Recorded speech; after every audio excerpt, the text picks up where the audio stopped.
जी अस्सलाम वालेकुम। एग्रेरियंस चाहे वो मेल हैं या फीमेल्स हैं, काफ़ी सारे मैसेजेस आते थे कि हमने पेस्टिसाइड कंपनी में अप्लाई किया था, लेकिन अप्लाई करते हुए उन्होंने 2 साल का एक्सपीरियंस मांगा हुआ है, 3 साल का एक्सपीरियंस मांगा हुआ है।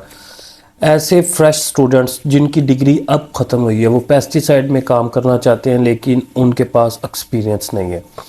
स्पेशली जो फीमेल्स हैं वो कंपनी में, क्योंकि as a research and development में तो सीट्स बहुत कम होती हैं और मार्केटिंग में वो जा नहीं सकती, इतनी मार्केटिंग वो कर नहीं सकती, तो उनके लिए जो है ना वो डिग्री के बाद कोई जॉब मिलना बहुत मुश्किल हो जाता है। काफ़ी सारे स्टूडेंट्स मेल भी हैं कि जो कि पेस्टिसाइड सेक्टर में कामयाब नहीं हो सकते, उनको अच्छी जॉब या अच्छी सेटलमेंट नहीं हो रही होती है, तो वो ऐसी जॉब्स ढूंढना चाहते हैं जिनमें वो मार्केटिंग ना करें, सिर्फ फार्मर्स को टच करें, उनको गाइडलाइन दें और जो कंपनीज के एसओपीज होते हैं वो पूरे करें।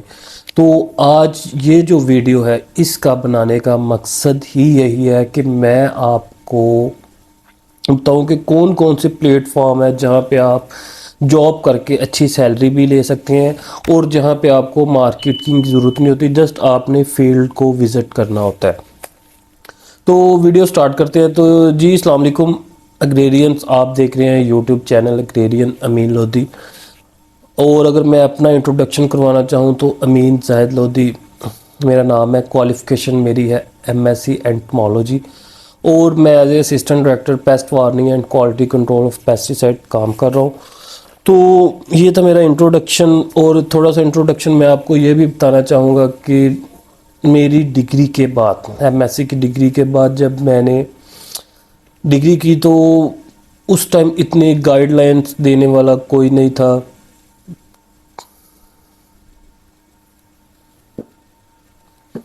इतनी गाइडलाइंस देने वाला कोई नहीं था। अपनी ही मर्ज़ी से, अपनी ही सर्च से जॉब तलाश करनी शुरू की।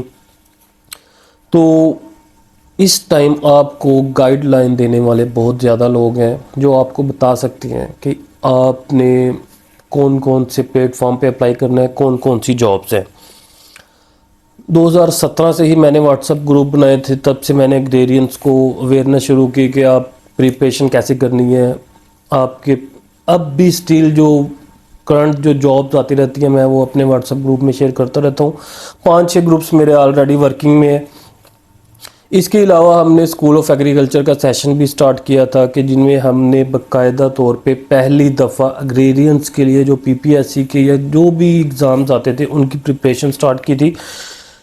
और अब मैं आपको ऐसी ऑर्गेनाइजेशंस के बारे में बताने लगा हूँ कि तकरीबन 50 से ज़्यादा ऐसी एनजीओज़ हैं जो कि पाकिस्तान में काम कर रही हैं, जिनका टारगेट सिर्फ फार्मर को अवेयरनेस देना है, उनकी फसलात की पेस्ट स्काउटिंग करना है और उनकी फसलात का मतलब कि इन शॉर्ट हम कह सकते हैं कि आप ने सिर्फ उस किसान की जो प्रोडक्शन है उसको बढ़ाना है, उसकी जो अर्निंग है उसको बढ़ाना है, उसका जो एक्सपेंस होता है 1 एकड़ पे या एक फसल पे उसको कम से कम करना है। तो मेरे एग्रेरियन भाइयों, सबसे पहले जो 50 एनजीओज़ मैं आपको बताने लगा हूँ इसको एक कॉपी पे साथ साथ नोट करते जाएं, ताकि आप अगर एनजीओज़ में या जो ये नॉन गवर्नमेंट ऑर्गेनाइजेशंस होती हैं इनमें अप्लाई करना चाहते हैं तो आपको कम से कम इनके नाम पता हो। और उसके जो और इस दौरान ही मैं आपको ये बताऊंगा कि आपने इन एनजीओज़ को ज्वाइन कैसे करना है। तो सबसे पहले हम जो मेन एनजीओज़ हैं जो कि ओवरऑल पाकिस्तान में काम कर रही हैं, सबसे पहले है पीएसडीएफ, पंजाब स्किल डेवलपमेंट फंड। ये पंजाब के अंदर काम कर रही है। ये एक आप ऐसे कह लें कि नेशनल पंजाब लेवल का ये एक अदारा है जो कि मुख्तलिफ एरियाज़ में उस एरिया की रिक्वायरमेंट के हिसाब से प्रोजेक्ट डिस्ट्रीब्यूट करता है।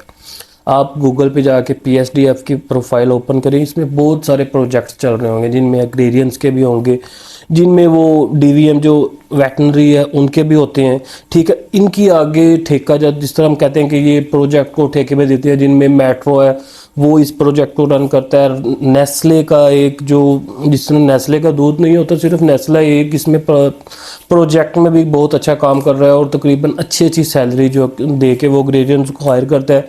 6 मंथ का प्रोजेक्ट होता है, 1 साल का प्रोजेक्ट होता है, जो कि प्रोजेक्ट के हिसाब से वेरी करता रहता है। इसमें आप जाके देखेंगे पीएसडीएफ में, इसमें आप काफ़ी अच्छी जो है ना वो आपको जॉब मिल सकती है। उसके अलावा एक और एचबीएल ने एक एचबीएल जरी सेंटर के जरी सेंटर के नाम से एक प्रोजेक्ट को लॉन्च किया है, जिसमें वो क्या करते हैं कि जिसमें पाकपतन में भी एक सेंटर बनाया हुआ है, बुरेवाला में है, साहिवाल में।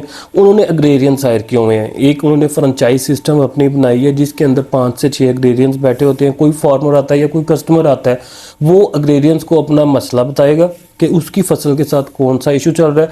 फिर वहाँ पे जो अग्रेरियंस मौजूद होंगे वो उनको रेकमेंडेशन देंगे। रेकमेंडेशन के हिसाब से उन्होंने डिफरेंट जो फ्रेंचाइजीज हैं या जो डीलरशिप को पेस्टिसाइड कंपनीज की हैं वो उन्होंने ली हुई हैं, उसी हिसाब से वो उनको प्रोडक्ट देंगे। कुछ अग्रेरियंस उन्होंने अपने जो सेंटर्स है वहाँ पे बिठाए हुए हैं, और कुछ अग्रेरियंस को उन्होंने फील्ड में एज ए सर्विसेज प्रोवाइड करने के लिए हायर किया हुआ है। और ये भी तकरीबन जो इनकी सैलरीज है, और ये तकरीबन 60,000 प्लस इन्होंने सैलरीज देते हैं। उसके अलावा इनके जो अलाउंसेस होते हैं वो अलग से होते हैं।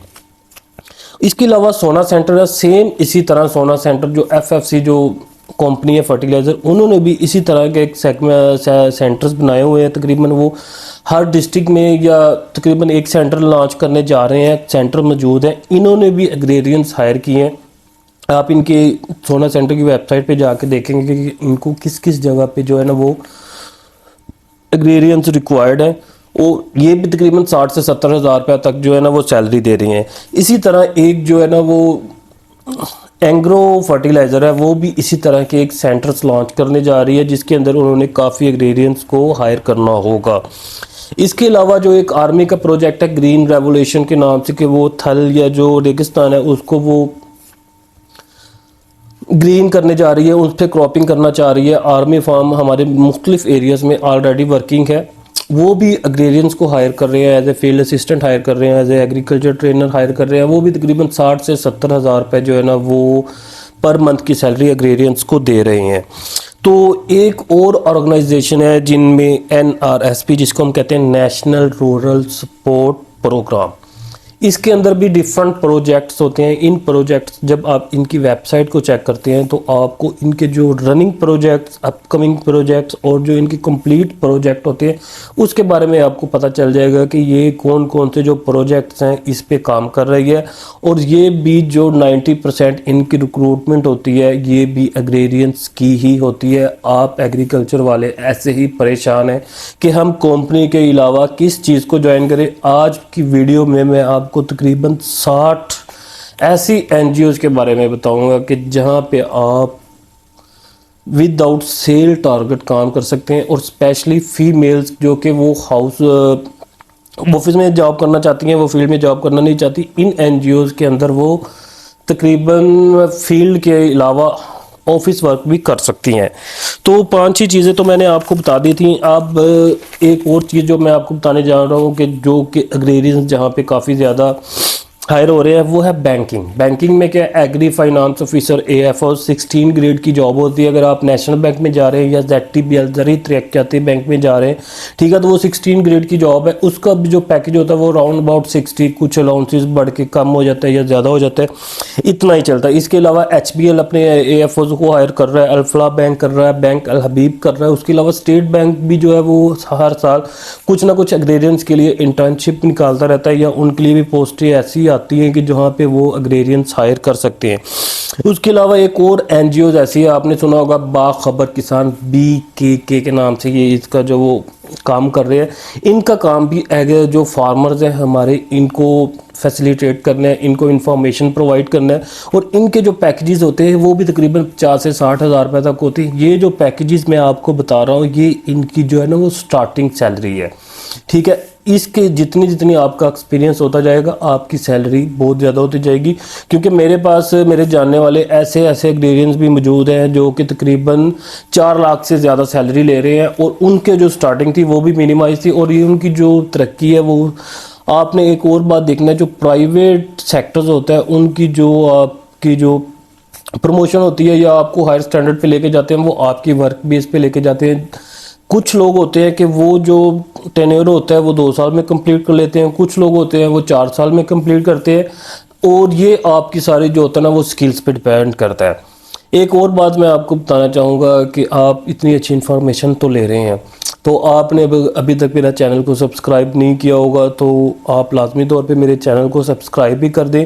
और अगर जो इन्फॉर्मेशन आपको मैं बता रहा हूँ या जो इन्फॉर्मेशन आप पूछना चाहते हैं तो आप वो वीडियो के कमेंट्स पर ही पूछिएगा। एक और ऑर्गेनाइजेशन इसमें काम कर रही है जिसको हम कहते हैं ग्रोटेक। ग्रोटेक भी व्हाट्सएप ग्रुप्स में काम कर रहे हैं, आगाही का काम कर रहे हैं, कुछ जगह पे ये अपना प्रोडक्ट भी सेल कर रहे होते हैं। तो मेन मकसद यही है कि ये भी एक एनजीओ टाइप ही काम कर रही है। तो अब हम चलते हैं प्रॉपर एनजीओज़ की तरफ कि कौन कौन सी ऑर्गेनाइजेशन जो है पाकिस्तान में एग्रीकल्चर रिलेटेड काम कर रही है। तो सबसे पहले जो मैं आपको बताना चाहूँगा वो है FAO, food and agriculture organisation. ठीक है, पूरे पाकिस्तान में काम कर रही है, डिफरेंट प्रोजेक्ट्स पे काम कर रही है। इसमें मेल अग्रेरियंस भी मौजूद है, फीमेल अग्रेरियंस भी मौजूद है। 50,000 से लेके 10 लाख तक इनकी जो मंथली सैलरी है वो अग्रेरियंस FAO से ले रहे हैं। ठीक है, और एक और बात मैं आपको बताना चाहूँगा कि अगर आप किसी अच्छी NGOs में सेट हो गए हैं, आपकी सिलेक्शन हो गई है, आप उनको आप पे ट्रस्ट हो गया, तो आप गवर्नमेंट जॉब्स को भूल जाएंगे, इतनी फैसिलिटेट वो आपको करते हैं। FAO मुख्तलिफ प्रोजेक्ट्स हैं, कुछ NGOs FAO के अंडर भी काम कर रही हैं, जो कि FAO के प्रोजेक्ट्स होते हैं वो अपनी जो लोकल NGOs हैं उनसे वो कंप्लीट करवाता है। तो अगर आप FAO की वेबसाइट पे जाके देखेंगे तो आपको एक प्रोजेक्ट की डिटेल चली जाएगी। कुछ FAO आपको ऐसे प्रोजेक्ट्स भी करता है कि कुछ ट्रेनिंग्स जो कि इंटरनेशनल लेवल पे आपको रिक्वायर्ड होती हैं, अगर आप FAO की वेबसाइट पर जाके देखेंगे तो वो ऑनलाइन जो ट्रेनिंग्स हैं वो फ्री ऑफ कॉस्ट आपको मौजूद होगी। जिस तरह IPM की ट्रेनिंग है, फ्यूमिगेशन की ट्रेनिंग है, इस तरह की जो ट्रेनिंग्स होती हैं ये FAO या कैबी जो इसका सब इंस्टीट्यूट है वो आपको ऑनलाइन प्रोवाइड करता है। अगर आप फिजिकली वो ट्रेनिंग हासिल करना चाहते हैं तो उसकी जो तकरीबन 15 से 20 हज़ार रुपये आपको फीस भी चार्ज करना होगी। दूसरे नंबर पे है WWF, world wide fund of nature. ये भी मुख्तलिफ क्रॉप्स पे मुख्तलिफ प्रोजेक्ट्स हैं जो कि पाकिस्तान में काम कर रहा है, स्पेशली कॉटन जोन में इसका जो काम है वो आपको बहुत ज़्यादा देखने को मिलेगा। उसके बाद एक अदारा है BCI जिसको हम कहते हैं बेटर कॉटन इनिशिएटिव। कॉटन पे इसका काम है, स्पेशली अब जो इसका काम है वो ऑर्गेनिक कॉटन पे हो गया कि पेस्टिसाइड का यूज़ है वो कम से कम हो, फर्टिलाइज़र जो है वो एक रीज़नेबल रेशो में हो। और इसका जो मेन मकसद है बेटर कॉटन का वो ये है कि जो आपका जो कॉटन बन रही है उसका जो धागा बन रहा है वो इंटरनेशनल स्टैंडर्ड पे हो, ताकि हमें जो मैक्सिमम जो है ना वो ऑर्डर जो है वो बाहर से आए और हम इसको अच्छी तरह डील कर सके। एक और जो कॉटन जोन पे स्पेशली कॉटन एरियाज में या पूरे पंजाब में काम कर रही है वो इदारा हम उसको कह देते हैं रीड्स के नाम से। रीड्स कहते हैं rural education and economic development society. ये सस्टेनेबल कॉटन पे काम कर रही है। जितना भी हमारा मुल्तान डिवीज़न है, उसके बाद DG खान डिवीज़न है, बहावलपुर डिवीज़न है या जो फैसलाबाद डिवीज़न है, काफ़ी जगह पे ये इनके जो प्रोजेक्ट्स हैं इनका जो सैलरी पैकेज है वो भी अच्छा है। मैं आपको फिर ज़रात वाले मैं आपको फिर बता रहा हूँ कि ये जो NGOs है अगर आप वाकई ही जॉब हासिल करना चाहते हैं तो आपने साथ साथ नोट करते जाना है, क्योंकि कल को आपने इन्हीं के जो मेल ID है उन पे आपने CV सेंड करनी होगी। अगर आप वाकई ही सीरियस हैं तो आपको इस वीडियो से अच्छी इन्फॉर्मेशन और कहीं से नहीं मिल सकती, क्योंकि इस वीडियो बनाने में मैंने 5 से 6 दिन लगाए हैं ताकि एक एक जो NGOs जो मैं आपको बता रहा हूँ उनको कंफर्म किया है कि वो वाकई एग्रेरियंस को हायर करते हैं। इसके अलावा कैबी है, कैबी को कौन नहीं जानता, इंटरनेशनल ऑर्गेनाइजेशन है, centre for agriculture and bio science international. बहुत सारे प्रोजेक्ट्स हैं, स्पेशली हिली एरियाज में एपीकल्चर के नाम से है, बायो कंट्रोल एजेंट के हिसाब से है, फ्रूट पे आपका काम कर रहे हैं। जो इसका रावलपिंडी में मेन हेड ऑफिस है जो कि पाकिस्तान का कॉटन पे हर फसल पे इसका काम हो रहा है। हर एरियाज में हर डिस्ट्रिक्ट में कैबी के लोग मौजूद हैं जो कि काम कर रहे हैं।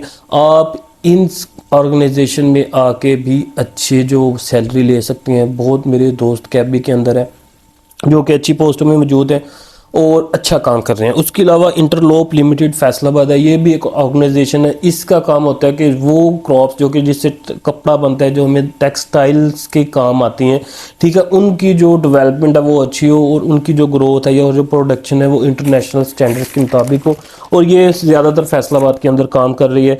उसके बाद एक और ऑर्गेनाइजेशन आ जाती है जिसको हम कहते हैं सोटी डेनम। सोटी डेनम आपको स्क्रीन के ऊपर नाम लिखा हुआ नज़र आएगा, promoting women and community empowerment. इसका काम होता है कि आपकी जो सोसाइटी है उसके अंदर अच्छा है, उसके अंदर अच्छाई नज़र आए आपको, उसको प्रमोट करना होता है। इसके अंदर भी एग्रेरियंस जो है हमारे वो अप्लाई कर सकते हैं।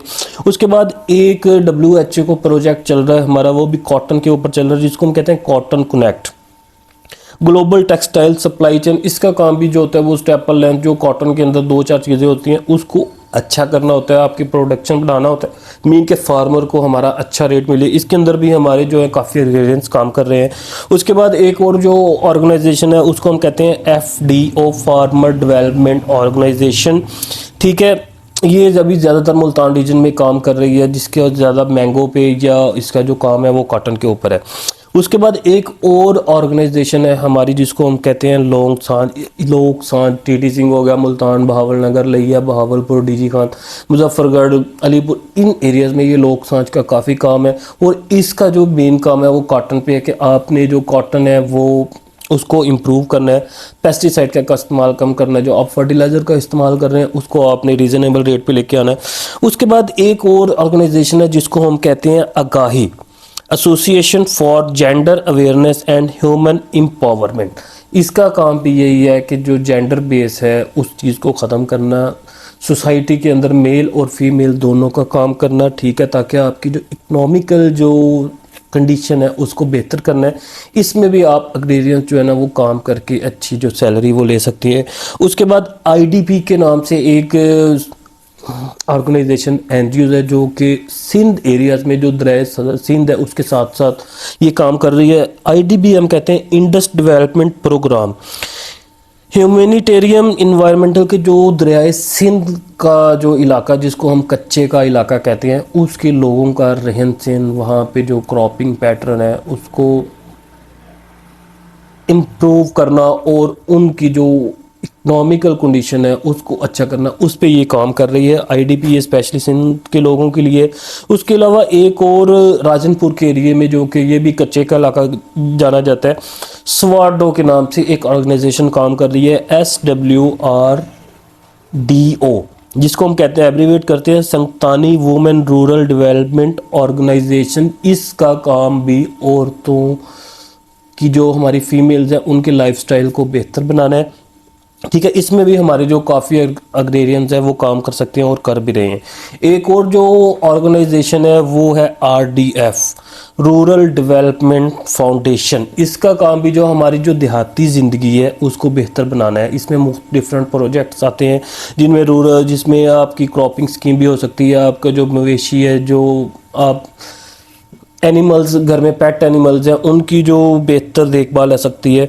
उसके अलावा एक और जो प्रोजेक्ट है जो हम ऑर्गेनाइजेशन काम कर रही है वो है RSPN, rural support programme network. इसमें भी आपके जो विलेज एरियाज़ हैं उनके जो इकोनॉमिकल कंडीशन है उनको बेहतर बनाने के लिए डिफरेंट प्रोजेक्ट्स हैं।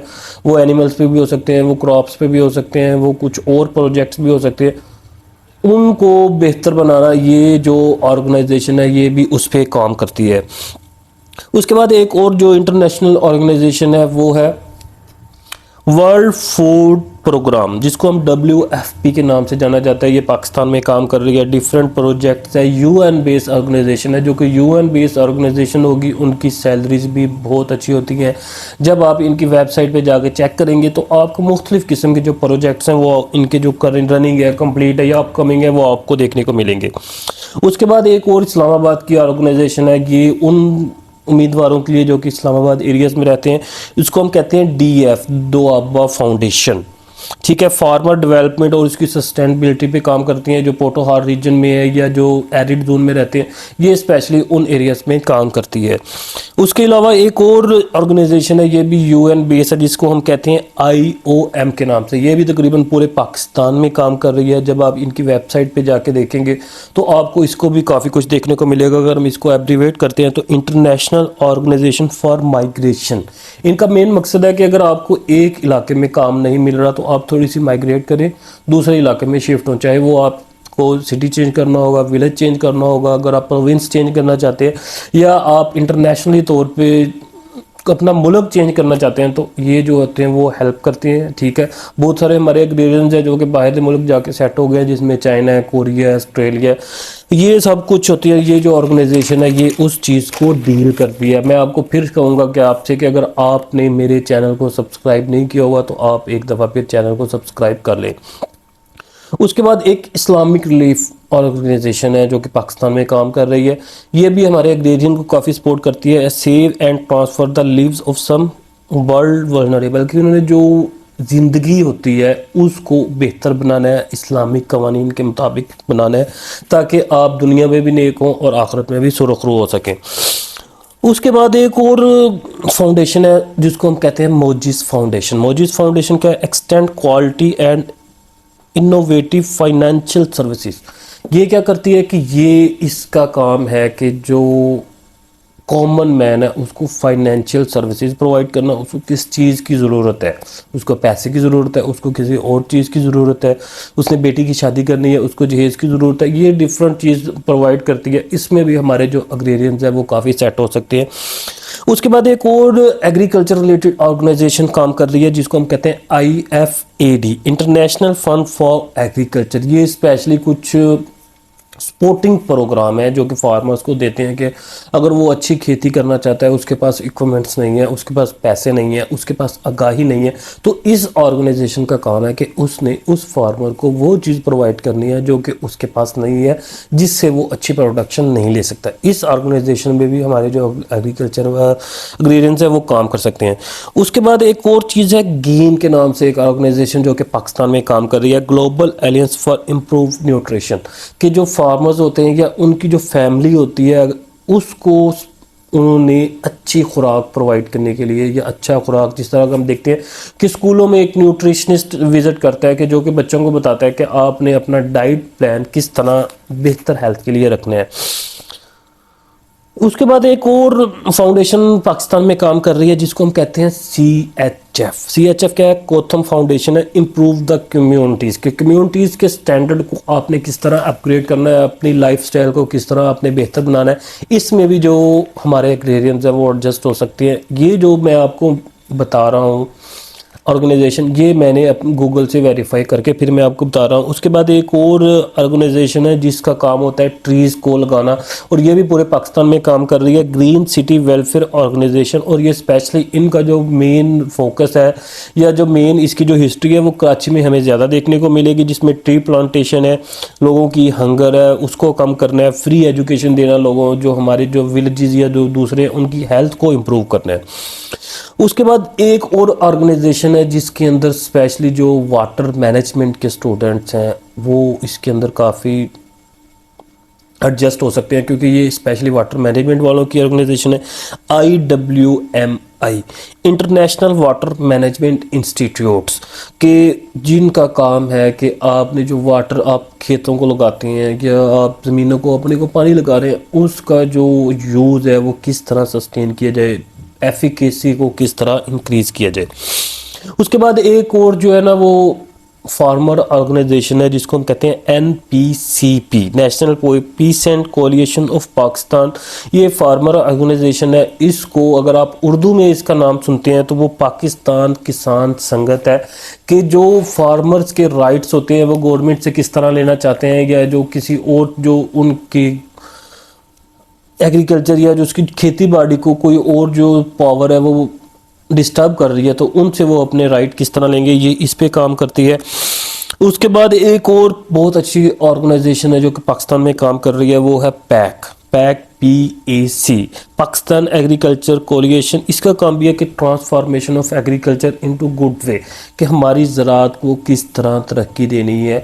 जितनी भी ऑर्गेनाइजेशन बता रहा हूँ मैं आपको वो बता रहा हूँ जो कि पाकिस्तान में काम कर रही हैं। आप इनके ऊपर गूगल पे जाके आप इनको चेक कर सकते हैं, ठीक है, क्योंकि मुझे ऐसी वीडियो कोई भी गूगल के ऊपर नहीं मिली जिसके अंदर आपको ये बताया गया हो कि आपने या पाकिस्तान में एग्रीकल्चर रिलेटेड कौन सी NGOs हैं जो कि काम कर रही हैं। होप सो आप इन सब को नोट भी कर रहे होंगे, और इंशाल्लाह मैं देखूंगा कि कुछ टाइम बाद हमारे जो बहुत सारे अग्रेरियंस हैं वो आप इसके अंदर NGOs के अंदर काम भी करते हुए नज़र आएंगे। उसके अलावा बलूचिस्तान के अंदर मुझे एक दोस्त ने ये शेयर की थी कि बलूचिस्तान के अंदर ये ऑर्गेनाइजेशन बड़ी अच्छी काम कर रही है और वो उसके अंदर ये जॉब भी कर रहा है। इसको हम कहते हैं ECI, empowerment through creative integration, ठीक है। ये सोशो इकोनॉमिक ट्रांसफॉर्मेशन है कि इस कम्युनिटीज़ के लाइफस्टाइल को बेहतर बनाना है। ये स्पेशली जो रीजन है वो इस्लामाबाद रीजन है, इसका हेडक्वार्टर भी है। आप जो बलूचिस्तान वाले हैं इस ऑर्गेनाइजेशन को देख के इसके अंदर आप अपना काम कर सकते हैं। उसके बाद 2 ऑर्गेनाइजेशन जो कि स्पेशली सिंध के लिए है, एक मैंने आपको वो ट्रीज़ वाली बताई थी, 2 और सिंध वाले भाइयों के लिए है कि SAFCO, SAFWCO, Sindh agricultural and forestry worker coordinating organisation, ठीक है। ये भी सिंध के जो फार्मर्स हैं उनकी एग्रीकल्चर को इम्प्रूव करने के लिए सिंध के अंदर काम कर रही है। उसके बाद एक और जो सिंध के अंदर ऑर्गेनाइजेशन काम कर रही है वो है सिंध रूरल सपोर्ट ऑर्गेनाइजेशन, ठीक है। ये भी फार्मर को सपोर्ट करती है, लोन वगैरह देती है, उनको आगाही देती है, पेस्ट कोटिंग वगैरह, उनकी जो न्यू टेक्नोलॉजीज होती हैं वो उन्होंने प्रोवाइड करनी होती हैं। उसके अलावा एक और TT सिंह की जो ऑर्गेनाइजेशन है जिसको हम कहते हैं पाकिस्तान किसान ट्रस्ट, TT सिंह में काम कर रही है। TT सिंह कहते हैं टोपा टेक सिंह, जो कि इसके अंदर जो TT सिंह के लोकली एग्रेरियंस हैं वो इसको अप्रोच करके इसके अंदर जॉब कर सकते हैं। उसके अलावा एक और जो ऑर्गेनाइजेशन है वो है SCWEI, sustainable climate and women empowerment initiative, ठीक है। ये भी जो वुमेन है उनकी जो राइट्स हैं उनके बारे में बात करती है, उनको अप्रोच करती है, ठीक है। जो माशरे में अगर किसी औरत के साथ ज्यादती हो रही है तो वो उसको सपोर्ट करेगी कि उसके जो राइट्स हैं वो उनको मिलने चाहिए, ठीक है। इसमें भी स्पेशली जो फीमेल अग्रेरियंस हैं वो ज्वाइन कर सकती हैं। उसके बाद पैडफा नहीं जिस पे आपने आज टेस्ट दिया, पैडफा में Pakistan agriculture and dairy farmer association. ये एग्रीकल्चर भी सपोर्ट करती है और डेयरी फार्मर को भी सपोर्ट करती है, इसके अंदर भी आप ज्वाइन कर सकते हैं, ठीक है। उसके बाद एक और जो ऑर्गेनाइजेशन है वो है SRD, society for relief development vision of society. इसका काम भी जो कम्युनिटी के जो लाइफ स्टाइल है उसके स्टैंडर्ड्स को अपडेट करना है। उसके बाद एक और जो एग्रीकल्चर रिलेटेड मैं आपको बताने जा रहा हूँ उसका नाम है FIDA, farmer integrated development association, के आप ये भी फार्मर्स के लिए काम करती है, उसको जो देखभाल होती है NGOs के ज़िम्मे। इसके जो हर NGOs के जो है ना वो डिफरेंट जो होते हैं ना वो SOPs होते हैं। जितनी भी आप जिस जॉब के लिए भी अप्लाई करेंगे उसके SOPs जो पूरा करना होगा, अपने फार्मर विजिट करना है, उसके क्रॉप को चेक करना है, उसने किस तरह वो अपनी जो फार्मिंग है वो कर रहा है उसको अपग्रेड करना है, ठीक है। उसके बाद एक और जो विलेज बेस पे आती है इसको हम कहते हैं रैपिड के नाम से, rural empowerment and institute development के। आपने जो दही इलाके है, क्योंकि अगर देखें पाकिस्तान की 70% से ज़्यादा आबादी जो है देहातों में रहती है। अगर देहात अच्छे होंगे तो पाकिस्तान अच्छा है, अगर देहात हमारे अच्छे नहीं है तो वो पाकिस्तान अच्छा नहीं है। तो इसका काम भी क्या है कि इस ऑर्गेनाइजेशन ने भी जो रूरल लाइफ है उसको इम्प्रूव करना है। आप जो अग्रेरियंस हैं आप इसके अंदर भी एडजस्ट हो सकते हैं। उसके अलावा पोटोहार जो रावलपिंडी एरिया है उसके लिए एक मैं आपको NGO बताने जा रहा हूँ जिसको हम कहते हैं पोडा के नाम से, Potohar organisation for development advocacy, के पोटोहार रीजन को किस तरह हम डेवलप कर सकते हैं, उसको कंस्ट्रक्ट कैसे कर सकते हैं, एग्रीकल्चर को बेहतर कैसे बना सकते हैं। इस ऑर्गेनाइजेशन में भी हमारे जो अग्रेरियंस हैं वो एडजस्ट होकर अच्छा पैसा कमा सकते हैं। उसके बाद एक और जो ऑर्गेनाइजेशन मैं आपको बताने जा रहा हूँ वो है वैस कहते हैं water environment and sustainable society, के आप घर में पानी इस्तेमाल कर रहे हैं या आप इसको खेतों में पानी इस्तेमाल कर रहे हैं, आपने उसकी एफिकेसी को बेहतर कैसे बनाना है, कम से कम पानी इस्तेमाल करते हुए आपने उससे ज़्यादा फ़ायदा किस तरह लेना है। उसके अलावा हमारे पास एक और ऑर्गेनाइजेशन जो पाकिस्तान में काम कर रही है वो है सीड पाकिस्तान। सीड का मतलब ये बीज नहीं है, इसको मैं अभी एब्रीवेट कर रहा हूँ। इसका नाम है sustainable energy and economical development, कि आपने जो कॉमन मैन है उसकी लाइफ को किस तरह बेहतर बनाना है, जिसमें वो एग्रीकल्चर भी हो सकता है, बिजनेसमैन भी हो सकता है, कोई भी जॉब होल्डर हो सकता है। ठीक है, इसके साथ मैं आपसे फिर कहना चाहूँगा कि जो मेरी आवाज़ को सुन रहे हैं, अगर उन्होंने अभी तक मेरे चैनल को सब्सक्राइब नहीं किया और वीडियो को लाइक नहीं किया तो उन्होंने अच्छा नहीं किया। आप पहले ये दोनों काम लाजमी कर लें। उसके बाद एक और जो ऑर्गेनाइजेशन पाकिस्तान में काम कर रही है वो है CSA, क्लाइमेट स्मार्ट एग्रीकल्चर। इसका काम भी है transformation of agri and food system, के हमारा जो एग्रीकल्चर है इसको अच्छा बनाना और उसका जो फूड मूवमेंट सिस्टम है उसको भी अच्छा करना है। उसके बाद एक और जो ऑर्गेनाइजेशन मैं आपको बताने जा रहा हूँ वो है बल्तिस्तान, गिलगित बल्तिस्तान के लोगों के लिए, कि उनके भी काफ़ी मैसेजेस आते होते हैं कि आपने हमें अभी तक गिलगित बल्तिस्तान की कोई जॉब नहीं भेजी। तो Baltistan wildlife conservation and development organisation के नाम से एक ऑर्गेनाइजेशन जो कि गिलगित बल्तिस्तान में काम कर रही है, आप इसको भी ज्वाइन करके अपनी जो एग्रीकल्चर की डिग्री है उसको काम में ला सकते हैं। उसके बाद एक और हिली एरियाज़ की है agri tourism development corporation Pakistan. ये भी एक NGO है जो कि टूरिज्म को फ़रोग करती है। आप इसमें भी ज्वाइन करके आप उधर एग्रीकल्चर का भी बता सकते हैं और अग्रेरियन इसके अंदर भी शामिल हो सकते हैं। उसके बाद एक और जो चीज़ बताने जा रहा हूँ वो है SFSD, Saifullah foundation for sustainable development. ये एक सैफुल्ला के नाम से ऑर्गेनाइजेशन पाकिस्तान में काम कर रही है, कुछ एरियाज़ में काम कर रही है। आप इसकी वेबसाइट को देखें कौन कौन से करंट विजिट जो प्रोजेक्ट्स हैं वो चल रहे हैं, किन किन एरियाज़ में चल रहे हैं। आप इनको देखते हुए आप जो है ना वो अच्छी जो जॉब है वो ले सकते हैं। उसके बाद जो है पाकिस्तान फार्मर एसोसिएशन है, ये जो है ये पाकिस्तान की फार्मर एसोसिएशन की इंसानों की तंजीम है। इसके अंदर जो हमारे एग्रेरियंस भाई एज ए फार्मर भी काम कर रहे हैं वो इसको ज्वाइन कर सकते हैं कि जो किसानों की क्या मिसाल है, किस तरह किसान इत्तेहाद है वो अपने जो मसाइल होते हैं वो गवर्नमेंट के आगे पे बताते हैं, गवर्नमेंट उनको फिर उसी हिसाब से सब्सिडाइज करती है। तो ये जितनी भी ऑर्गेनाइजेशन है ये उन लोगों के लिए, स्पेशली फीमेल्स के लिए, या जिनको मार्केटिंग सेक्टर में कामयाब नहीं हो सकते, क्योंकि इन जगहों पे आपको मार्केट नहीं करनी पड़ती। जस्ट जो कंपनीज के या जो NGOs के SOPs है कि आपने फार्मर से मिलना है या जो कुछ भी वट एवर सेल्स के अलावा आपने उनको पूरा करना है। ठीक है, और ये तकरीबन जो मैंने आपको NGOs बताई हैं ये तकरीबन 50 से ऊपर NGOs है जो कि पाकिस्तान में काम कर रही हैं, बलूचिस्तान में काम कर रही हैं, पंजाब में काम कर रही हैं, डिफरेंट एरियाज़ में काम कर रही हैं। ठीक है, ये वो सारी NGOs हैं जो कि मैंने अपने एग्रेरियंस के लिए बताई हैं, ताकि क्योंकि मुझे आज तक ऐसी कोई वीडियो नहीं मिली और कोई ऐसा बंदा नहीं मिला जिसने मुझे इतनी ऑर्गेनाइजेशन बताई हो कि जहाँ पे आप जॉब के लिए अप्लाई कर सकते हैं। और मुझे ये बात उम्मीद से कह सकता हूँ तो जिन जिन लोगों ने मेरी वीडियो सुनी है वो उन्होंने सब ये जो ऑर्गेनाइजेशन है उन्होंने नोट कर ली होगी जहाँ पे वो अप्लाई करना चाहते हैं, या ऐसे लोग जो कि बहुत ज़्यादा सिंसियर है, मैसेजेस आते रहते हैं कि जी हमें कोई जॉब का बताएं, हमें जॉब नहीं हो रही, हमारे एक्सपीरियंस भाई जॉब्स बहुत हैं, आप करने वाले बने। इसके अलावा एक और वीडियो मैं बनाऊंगा जिसमें मैं ये बताऊंगा कि वो नॉन एग्रीकल्चर ऑर्गेनाइजेशन कौन सी हैं, स्पेशली जिनके अंदर फीमेल्स जो हमारी है ना वो एडजस्ट हो सकती हैं, क्योंकि फ़ीमेल के अंदर जो अनएम्प्लॉयमेंट है वो मेल से बहुत ज़्यादा देखने को मिलती है। इसके अलावा एक और वीडियो में आपको ये भी बताऊँगा कि पेस्टिसाइड सेक्टर में आपने किस तरह काम करना है, कामयाब होना है, काम करना है। जो 2-3 साल का आपसे एक्सपीरियंस मांगते हैं, आपने 3 से 4 माह में उस एक्सपीरियंस के जो गैप है उसको किस तरह पूरा करना है। तो एग्रेरियंस, मुझे उम्मीद है कि आपको जो आज की इन्फॉर्मेशन है बहुत ज़्यादा अच्छी लगी होगी। तो आपने ये सब कुछ जो है ना वो कमेंट्स में लाजमी बताना है। जी शुक्रिया।